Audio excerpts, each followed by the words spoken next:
Ambassador Wong Silian.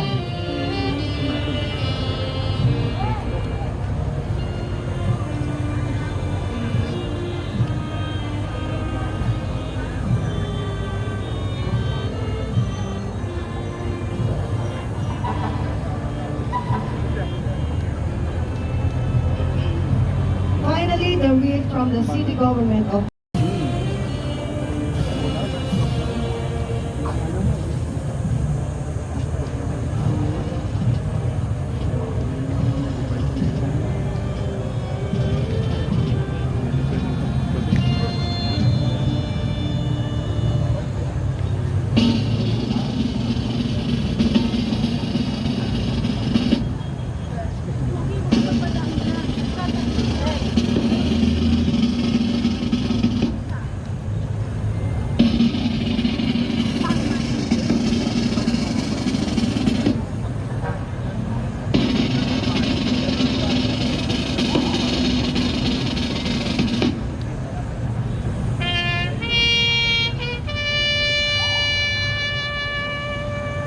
of Philippine independence, a testament to the enduring spirit and resilience of our people.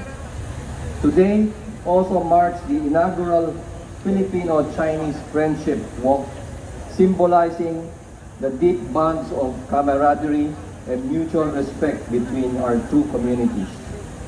Lord, we ask for your blessings on this significant occasion. May this walk be a journey of unity, fostering deeper connections and understanding among us. Guide our steps with your wisdom and grace as we honor the sacrifices of our ancestors and look forward to a future of peace and cooperation. Bless each participant here today. Keep us safe and fill us with the spirit of fellowship and joy. May our walk be a living testament to the strength of our friendship and the beauty of our diverse cultures coming together as one. We lift our prayers to you, trusting in your infinite love and mercy. May this event inspire us to continue working towards the harmonious and prosperous future for all. Father, we pray for our federation, the city government of Manila, all the participants and volunteers who made this event possible. We seek thy blessings for our country, our leaders, families, friends, and everyone present in this gathering. This we ask through Christ our Lord. Amen.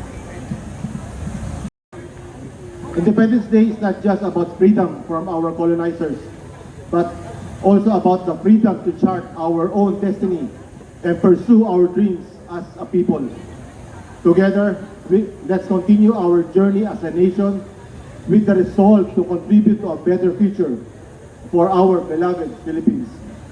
This morning, we walk together as part of one community. Your valuable presence has made this event a success, and our participants' energy is truly inspiring. We would like to extend a special thank you to our co-organizer, the City Government of Manila, of course, Mayor Hani Lacuna, Vice Mayor Yul Cerro Nieto, City Administrator Bernie Ang, our department heads, our city officials, and all the volunteers for all your support and hard work. Your great efforts ensured everything went well, allowing us all to focus on the walk and the celebration. Our heartfelt thanks also to Ambassador Wang and our friends from the Chinese Embassy who walked with us this morning. To all our friends and participants, thank you for joining us today as we walk together. Let us carry the spirit of friendship with us. Let's continue to support each other, make a difference, and unite for the good of our beloved country and fellow men.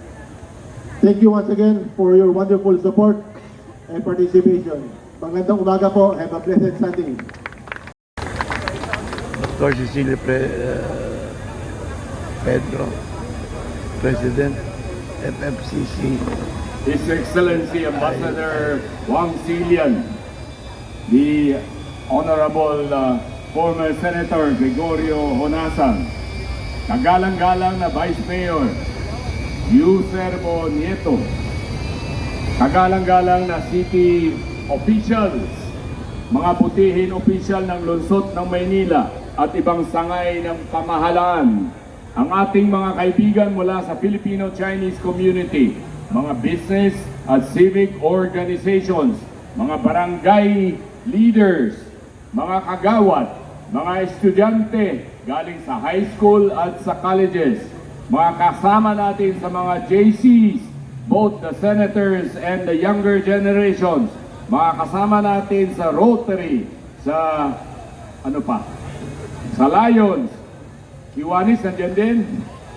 Bahala kayo. Alam niyo kung sino kayo nandito. Maraming salamat at mga minamahal na panauhin. Magandang umaga po sa inyong lahat. Mula po sa amin sa Federation of Filipino-Chinese Chambers of Commerce and